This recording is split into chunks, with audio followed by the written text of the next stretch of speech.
when you battle. Oh my God, it's Shotty Horroh! Ah! Where? So when you battle, sometimes even if you're hot, it's hard to get like a real cosign to back your music that people respect. You know what I mean? You have like the illest cosign because it's like broadening your horizons and bringing a new fan base to what you already do. Yeah. You know what I mean?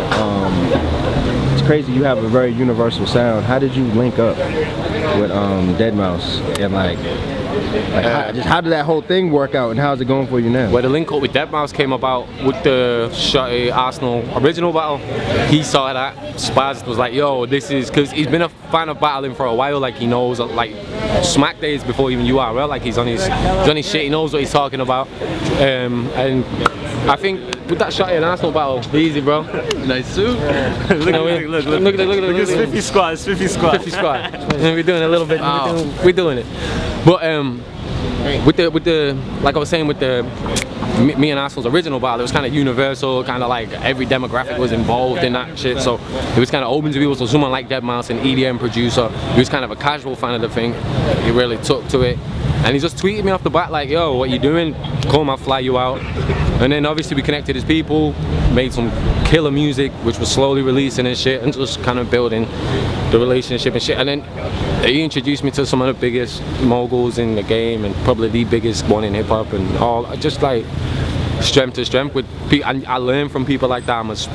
Mentally I'm a sponge, man. Like iron sharpens iron, so I'm not here to just be like, oh yeah, nod and smile and do the same old shit. I'm here to learn from anyone I'm around, like especially guys like that. And it's crazy to have a cosign like that, really. Like, and the other ones that's brought me, like with Mouse came other ones and certain things, and then that had a knock-on effect with England. Like England was like, oh shit, so Deadmau5 and Jay, or everyone's fucking with him there, so that kind of had a knock-on effect back home. And then so more just came along, and it's kind of become the norm now for the higher end celebrity kind of people to be like, oh, Shotty Horroh. Like, you said Jay too? Well, when I came here last time, Mouse took me to the Jay-Z concert at where did the Raptors play? Wherever the Raptors play. But the Raptors was in Brooklyn at the time playing the Nets.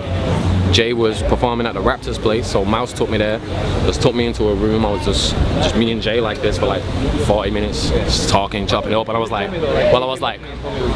because dude's big, so it's like, yo, craziest moment ever. He was surreal. I heard that he's real familiar with battle rap. Well, the funniest thing is, he's like, yo, so he'd not heard of me obviously at this point. I would introduce to him, and he's like, oh, the only guy I know is the guy with the suit.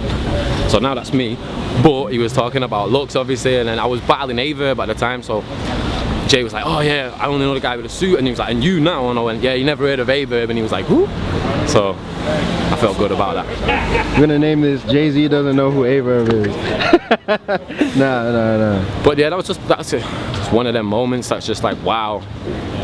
I don't pay no mind like, oh, I'm a big man that made this happen. Like, yo, I'm blessed for little situations like that, however big or small it was to Jay-Z. That was huge to me, so beautiful situation. I'm hopefully more keep coming with the hard work, man. Well, with that said, I think the few battlers who have made a transition to music and they have like a strong little fan base, they're selling merch and stuff like that, I think financially they talk about how their lives have really changed. Yeah. What would you say to somebody who's trying to kind of follow in the steps of you, or a Dumbfounded, or like a Sue Surf with the making music thing? Like, how important is it to stick with that, and is it really working for you? Yeah, it works, man. It's like, be persistent, man, and consistent. That's the key. Just keep knocking on the door. Like, it's the most cliche thing to say, man. Like, everyone says it. When I was coming up, and still I'm coming up, I see my idols and that saying, oh, just keep knocking at the door, keep trying, and stay true to yourself and be you, and don't try and be what the next man's being.